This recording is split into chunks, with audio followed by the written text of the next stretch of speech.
Bueno, en primer término, decirle a todo el movimiento indígena caucano y de todo este departamento que cuenten con que en el Polo Democrático Alternativo estamos con ustedes y con sus reclamos y que rechazamos de manera enfática la violencia brutal que se ha impuesto sobre esta región de Colombia. No duden que esa es nuestra posición y acompañaremos las soluciones que sea del caso encontrar. Pero en segundo término quiero hacer una reflexión que vaya más allá de esto, que empieza por decirles esto. Miren, entre el 2016 y el 2018, septiembre, van 777 líderes sociales y defensores de derechos humanos asesinados. De esos, 169 indígenas, no solo del Cauca, sino de todo el país. 182 campesino comunal, campesinos solo 55, afrodescendientes 55 también, etcétera. O sea que hay un problema de violencia bárbaro en todo Colombia. Esta cifra que me impresiona, 187 exguerrilleros de las FARC acogidos al proceso de paz, asesinados. O sea, estamos en el imperio de la barbarie, del horror, de la violencia que se enseñorea por todas partes. Y advierto esto, en Colombia no existe la pena de muerte ni siquiera en la Constitución. Mucho menos puede ser tolerable que cualquiera se arrogue el derecho de asesinar a su contradictor por cualquiera que sea la razón que quiera esgrimir. Yo creo que este es un buen ejemplo, señores del gobierno, del desastre del Estado colombiano, no de los gobiernos, digo yo, del Estado en su conjunto. Es que la primer cosa que hizo que se creara el Estado en la historia de la humanidad fue el monopolio del Estado sobre la fuerza, sobre las armas, y esto es lo que está fracasando en Colombia de manera estruendosa, no solo en este gobierno, sino en los anteriores. Pero al mismo tiempo, entonces hay que reclamar ese monopolio del Estado sobre la fuerza, pero tiene que ser un Estado garantista, democrático, que no viole los derechos humanos, y al mismo tiempo se necesitan, además de estas actividades propias del Estado, un Estado que promueva relaciones económicas, sociales y políticas, que promueva la idea de que no nos podemos seguir matando los unos con los otros.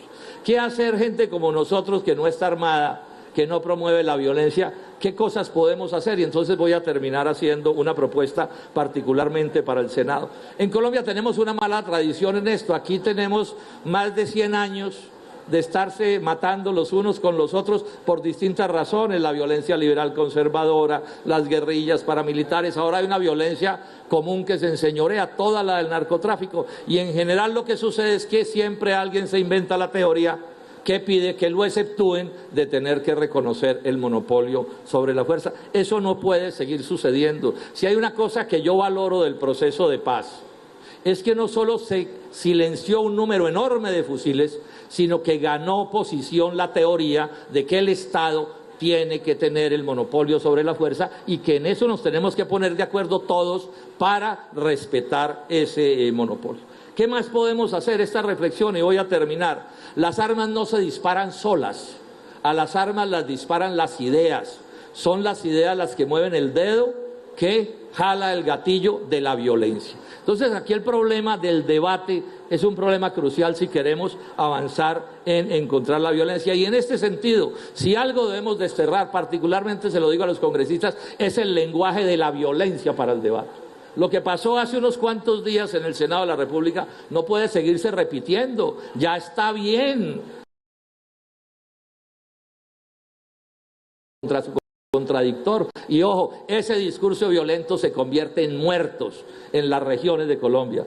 Porque si quienes están en el Congreso son maltratados como hemos visto que son maltratados, pues por supuesto que en cualquier parte a cualquiera se le ocurre proceder contra esa persona. Quien maltrata a los indígenas promueve la violencia contra los indígenas. Y no estoy pidiendo que se acabe el debate político, no, ni siquiera la vehemencia y la polarización, no. Estoy hablando que el lenguaje se mueva dentro de unos límites que no se sobrepasen de ninguna manera. Entonces, hago un llamado a que pongámonos de acuerdo en el monopolio del Estado sobre la fuerza. Un Estado democrático, un Estado que promueva los cambios sociales y económicos y políticos que promuevan también ese cese de la violencia. Y les hago una propuesta a los congresistas que estamos aquí: hagamos un debate en el Senado. Lástima que no está aquí Lidio García, aun cuando está Alexander López y se lo puede plantear. Un debate en el Senado y ojalá en la Cámara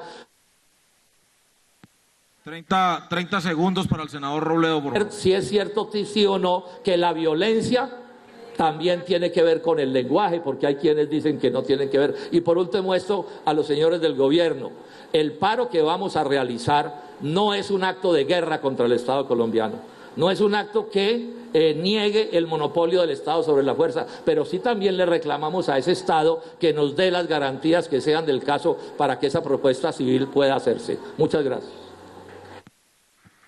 Pero gracias, senador Robledo.